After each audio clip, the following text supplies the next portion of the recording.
Mahina ba ang ikot ng electric fan mo? No problem. Gawa natin paraan yan. Okay? Buksan natin para malaman natin yung laman nito. Kung anong problema. Nang hina yung pack nito. Yan ang kapasitor ang sira niya. Yan. Palitan mo lang yan mga idol. Kunin mo lang yan. Dalhin mo lang yan sa mga electronic parts. Dalhin mo lang yung sample. Para malaman nila kung ilang microfarad ba yan. Yan. Kabit lang natin idol.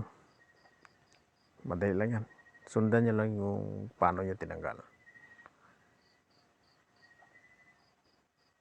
Yan. Sundahin muna natin ang dulo niya para iwas tanggal pag nilagyan natin ng tape. Yan. Lagyan natin ng tape para iwas short o grounded. Para hindi magalit ang ating customer. Yan. Lagay natin. Itornilyo na natin mga idol. Para may magamit na tayo. Okay. Ito na idol. Malapit na. Lagay natin ang takip.